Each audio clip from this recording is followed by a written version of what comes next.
parents. So here we are.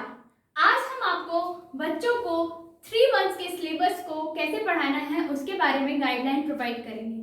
3 months का syllabus समझाने की आवश्यकता इसीलिए है ताकि आप बच्चों को एक सही क्रम में पढ़ाई करा सकें और इससे पेरेंट्स को भी हतोत्साहना और निराशा नहीं सहनी पड़ेगी यदि उनके बच्चे से कुछ नहीं आता तो।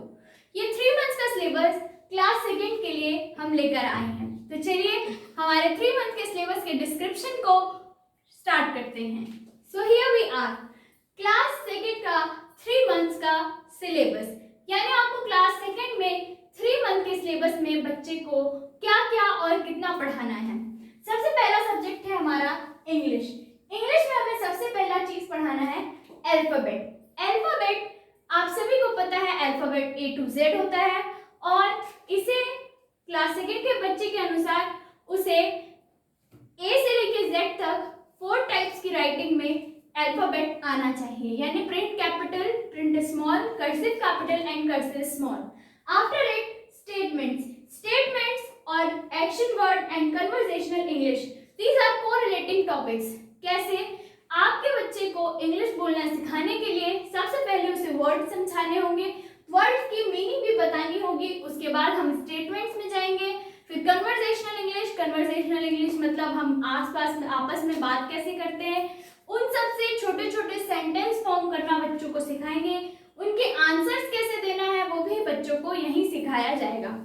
After it when we move on to dictations, dictation का मतलब है कि स्टेटमेंट और कन्वर्सेशनल इंग्लिश जो आपने पढ़ाई, इवन अल्फाबेट जो आपने बच्चों को आइडेंटिफाई कराए हैं, उसी का डिक्टेशन पेरेंट्स को लेना है। पेरेंट्स को डिक्टेशन के लिए बच्चों को एक्शन वर्ड्स की स्पेलिंग, इन सभी का ज्ञान प्रॉपर तरीके से कराना है। इसके बाद ही पेरेंट्स डिक्टेशन लेने में सक्षम होंगे। After it let's move on to the next topic, that is opposites. Opposite मतलब विलोम शब्द। आप देखेंगे कि हिंदी और इंग्लिश का जो सिलेबस है हमारा कुछ न कुछ कोरिलेटिंग है। इसमें अपोजिट्स और हिंदी में हम विलोम शब्द लेते हैं। इसके बाद हम आगे बढ़ते हैं, दैट इज ट्रांसलेशन। ट्रांसलेशन में बच्चों को हिंदी से इंग्लिश और इंग्लिश से हिंदी का ट्रांसलेशन सिखाया जाएगा। आफ्टर इट नाउन, यहाँ पे 3 मंथ्स के सिलेबस के लिए सिर्फ नाउन को रखा गया है ताकि बच्चा प्रॉपरली नाउन को समझ सके। After it composition. कंपोजिशन का मतलब है किसी भी चीज को, किसी भी सेंटेंस की, किसी भी ऑब्जेक्ट की रचना कैसे करना, रचनात्मक लेखन और कंपोजिशन को कहा जाता है। इसमें हम बच्चों को उनकी आवश्यकता अनुसार, उनकी मति अनुसार चीजों को देंगे और उसके वाक्य उनसे फॉर्म कराने को कहेंगे। फिर धीरे धीरे, क्योंकि हम उनको वर्ड मीनिंग पढ़ा चुके होंगे, उन्हीं वर्ड मीनिंग्स के थ्रू, उन्हीं वर्ड मीनिंग का यूज करते हुए वे कंपोजिशन बनाएंगे, यानी किसी पे निबंध भी लिख सकते हैं। After it writing. Writing means hand writing. बच्चे को 4 लाइन में किस तरीके से राइट करना है उसे ही राइटिंग कहा जाता है, जो कि बहुत इंपॉर्टेंट है, handwriting. After it singular and plural. वचन, एक वचन और बहुवचन। 3 महीने के सिलेबस में बच्चे को इंग्लिश में केवल इन्हीं चीजों पर फोकस करना है। तो ये हमारा इंग्लिश का टॉपिक था। चलिए अब हम हिंदी का टॉपिक देखते हैं। Hello students and my dear parents. So हमने अभी इंग्लिश का टॉपिक समझ लिया है, अब हम हिंदी के सिलेबस पे आगे बढ़ रहे हैं। तो आइए क्लास सेकेंड के हिंदी के बारे में पढ़ते हैं। हिंदी में बच्चों को वर्णमाला 12 खड़ी से परिचय नहीं कराना है, क्योंकि उनका परिचय नर्सरी और LKG UKG में हो चुका है। तो यदि आप वर्णमाला में बच्चों को रिकॉग्नाइज करना सिखा चुके हैं, उनकी हिंदी प्रॉपर हो चुकी है, अब हम 12 खड़ी की ओर आगे बढ़ेंगे। 12 खड़ी में मात्राओं का ज्ञान एवं हर वर्ण के ऊपर मात्रा किस प्रकार से बोली और लिखी जाती है उसका ज्ञान बच्चों को दिया जाएगा। आफ्टर इट लेखन विधि। लेखन विधि का मतलब ये है कि बच्चा 2 लाइन में किस तरीके से अपने वर्णों को सुसज्जित रूप से लिख सकता है ताकि उसकी कॉपी साफ सुथरी दिखाई दे। इसीलिए लेखन विधि को सिलेबस में जोड़ा गया है। आफ्टर इट वाक्य, यानी वाक्य को किस प्रकार बनाना है और उनको लिखना है, बच्चे को इसमें सिखाया जाएगा। शब्दों का अंग्रेजी अनुवाद, यानी जैसे कि हमने इंग्लिश में देखा था ट्रांसलेशन, वैसे ही हिंदी में भी शब्दों का अंग्रेजी अनुवाद करना बच्चों को सिखाया जाएगा। रचनात्मक लेखन, रचनात्मक लेखन जिसे इंग्लिश में कंपोजिशन कहा जाता है। जब बच्चा किसी भी ऑब्जेक्ट के बारे में सोचता है तो उसकी लिखने की शक्ति भी हमको बढ़ानी होती है, इसीलिए वाक्य को कैसे फॉर्म करके और रचनात्मक लेखन में कन्वर्ट करना है, ये भी हम इस 3 मंथ्स के सिलेबस में ही बच्चों को सिखाएंगे। शुद्ध लेख, शुद्ध लेख मतलब होता है डिक्टेशन।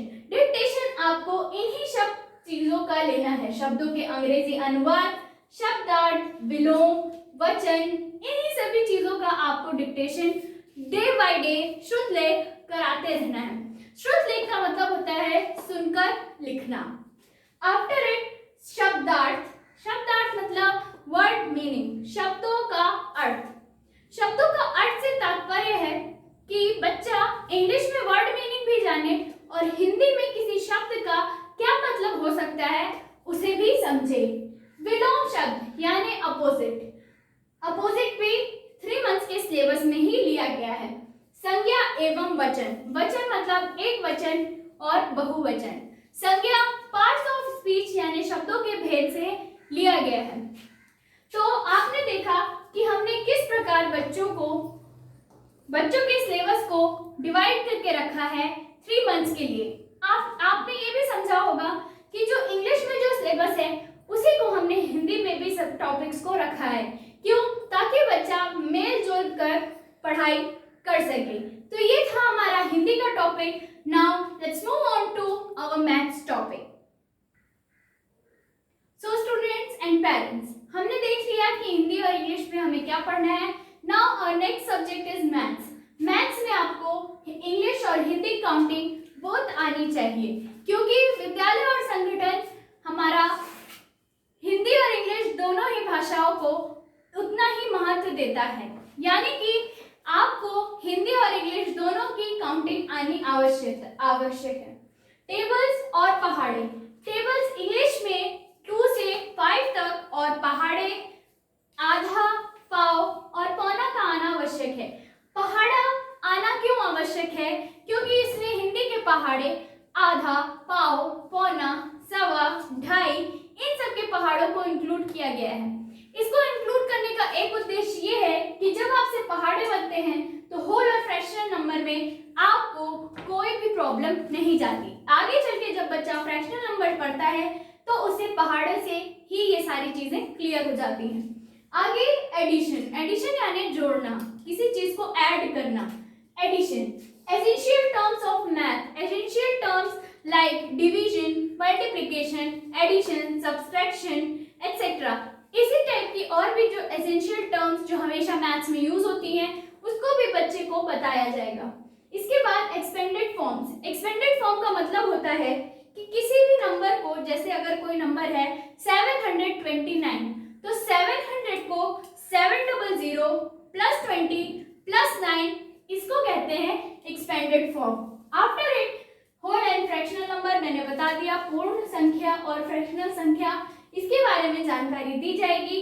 सिस्टम ऑफ न्यूमरेशन, इसका मतलब होता है न्यूमरेशन के 2 तरीके के सिस्टम होते हैं। जब हम नंबर को पढ़ते हैं तो हम 2 तरीके से पढ़ते हैं, एक तो होती है भारतीय गणना प्रणाली और दूसरा होता है इंटरनेशनल सिस्टम ऑफ न्यूमरेशन।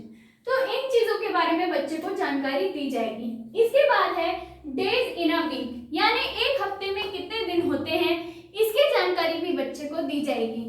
अब इसकी जानकारी के लिए 3 हफ्तों का वक्त इसलिए लगेगा क्योंकि उसके स्पेलिंग, उसके स्पेशलाइजेशन, इन सारी चीजों में भी समय लगता है।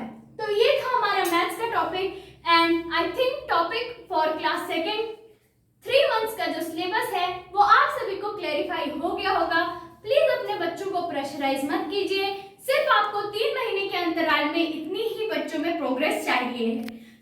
इस प्रोग्रेस के लिए काम कीजिए, उन पे प्रेशर मत डालिए और आपको भी हतोत्साहित और निराश होने की आवश्यकता नहीं है। जब बच्चा आपका एक टॉपिक को पढ़ ले, उसे खत्म कर ले, उसका आप रिवीजन ले लीजिए, अगर उससे वो क्लियर हो जाता है तभी अगले टॉपिक में बढ़िए, क्योंकि 3 मंथ का समय बहुत होता है।